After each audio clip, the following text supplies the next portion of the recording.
안녕하세요. 모두가 사는 교회 올리브교회 박종범 목사입니다. 오늘도 하나님의 은혜와 평강이 우리 주 예수 그리스도 안에서 저와 우리 모두에게 넘쳐나길 주의 이름으로 축복합니다.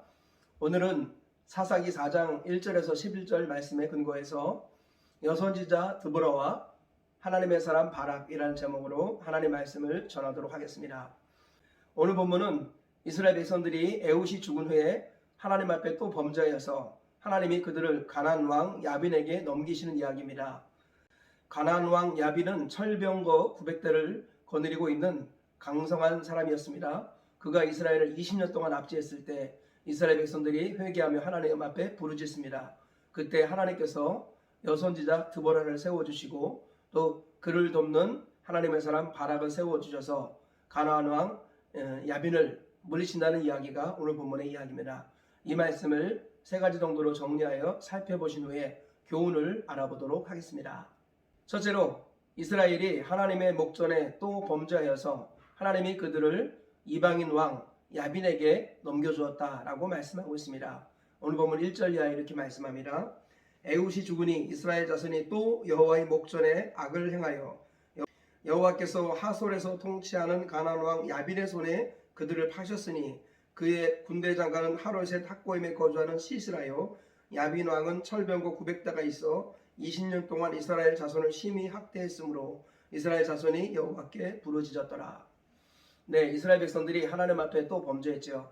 사실에서 하나님께서 가나안 왕 야빈에게 맡기셨습니다. 그들을 파셨어요. 가나안 왕 야빈이 이스라엘 백성들을 20년 동안 학대했다라고 말씀하고 있습니다. 둘째로 이스라엘 백성들의 부르짖음을 들으시고 하나님께서 여선지 드보라와 하나님의 사람 바락을 세워주셨다라고 말씀하고 있습니다. 본문 4절 이하에 이렇게 말씀합니다. 그때 랍비돗의 아내 여선지자 드보라가 이스라엘의 사사가 되었는데 그는 에브라임 산지 라마 베델 사이 드보라의 종류나무 아래에 거주하였고 이스라엘 자손은 그에게 나아가 재판을 받더라. 드보라가 사람을 보내어 아히노함의 아들 바락을 납달리 게데스에서 불러다가 그에게 이르되 이스라엘의 하나님 여호와께서 이같이 명령하지 아니하셨느냐? 너는 납달리 자손과 스불로 자손 10,000명을 거느리고 다볼산으로 가라. 내가 야빈의 군대장관 시스라와 그의 병거들과 그의 무리를 기손강으로 이끌어 내게 이르게 하고 그를 내 손에 넘겨주리라 하셨느니라. 네, 하나님께서 여선지자였던 드보라를 이스라엘의 사사로 세워주십니다. 그리고 그에게 감동하셔서 바락을 통해서 스불론과 납달리 군대 10,000명을 가지고 가나안 왕 야빈을 멸망시키게 하실 것이다 라고 말씀해 주고 있습니다.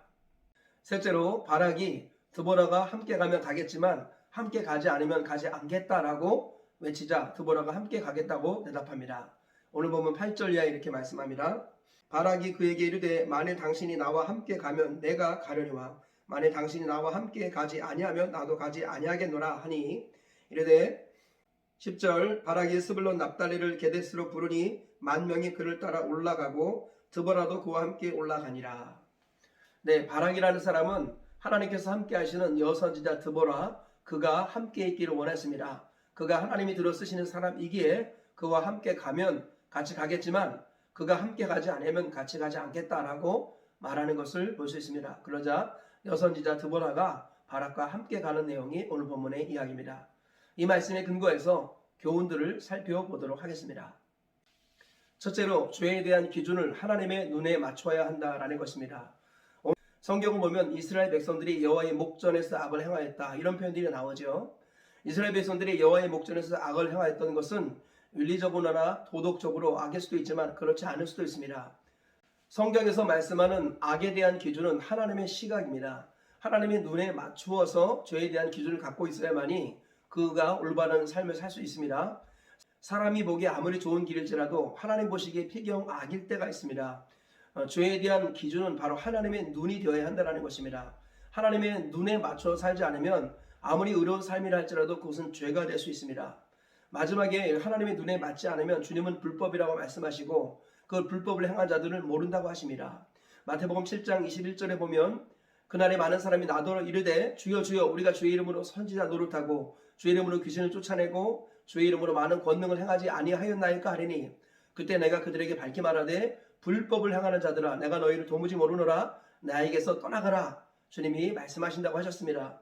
그들은 주의 이름으로 한다고 했지만 불법을 행했습니다. 왜냐하면 그들이 갖고 있는 기준은 자기의 기준이었습니다. 우리 주님께서는 내 방식, 내 기준이 아니라 하나님의 눈과 하나님의 방식으로 하나님을 섬기라고 말씀합니다. 죄에 대한 기준을 하나님의 눈에 두어야 한다는 것입니다. 그렇다면 죄에 대한 기준을 하나님의 눈에 맞추는 구체적인 방법이 무엇입니까? 첫째로는 하나님 말씀이 무엇이라 기록되었는가를 항상 생각해야 합니다. 둘째로는 예수님이라면 어떻게 하실까라고 항상 생각해야 합니다. 세 번째로 나를 지도하는 나의 영적 지도자 우리 목사님이라면 어떻게 하실까라는 기준을 갖고 있어야 합니다. 첫 번째로 하나님 말씀을 생각하고 두 번째 예수님 마음을 생각하며 세 번째 조회적 사역자의 마음을 생각한다면 우리는 훨씬 덜 죄를 짓거나 죄를 이길 수 있다고 성경은 말씀하고 있습니다. 내 기준과 내 수준으로 살아가는 것이 아니라 하나님의 시각을 의식하며 살아가시길 축복합니다. 죄에 대한 기준을 하나님의 시각에 맞추시기를 축복합니다. 그리하여서 하나님 보시기에 선을 행하고 의를 행하여서 날마다 예수님을 닮아가고 하나님을 알아가는 복된 은혜가 있기를 주님의 이름으로 축복합니다. 둘째로 하나님께 붙들림 받으면 약해도 쓰임받을 수 있다라는 것입니다. 오늘 본문에서 하나님이 들어쓰신 하나님의 사람은 여선지자 드보라입니다. 당시에 여자라는 것은 매우 약한 사람 중에 한 명이었습니다. 지금도 여자가 대통령이 되면 뉴스거리가 되는데요. 그 당시에 여자가 일꾼이 된다는 것은 감히 상상할 수 없는 놀라운 일들입니다.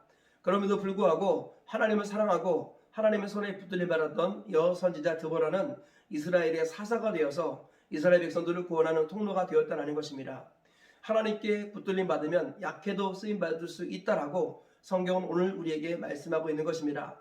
내가 신분이 여자든지 내가 재능이 없든지 내가 가난하든지 학벌이 부족하든지 외모가 부족하든지 아무리 약하다 할지라도 하나님께서 붙들어 쓰시면은 그는 쓰임 받을 수 있게 되고 하나님의 강력한 도구가 될 수 있다라고 성경은 말씀하고 있습니다.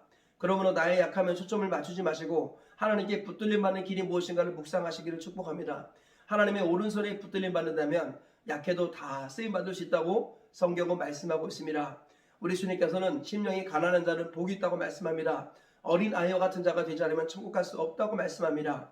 자신이 부족하고 연약하다는 것을 항상 인식하고 인정하며 하나님께 도움을 구하며 하나님을 갈망하는 그 사람, 하나님 그 사람을 붙들어 쓰시고 하나님의 일꾼으로 사용하신다는 것입니다.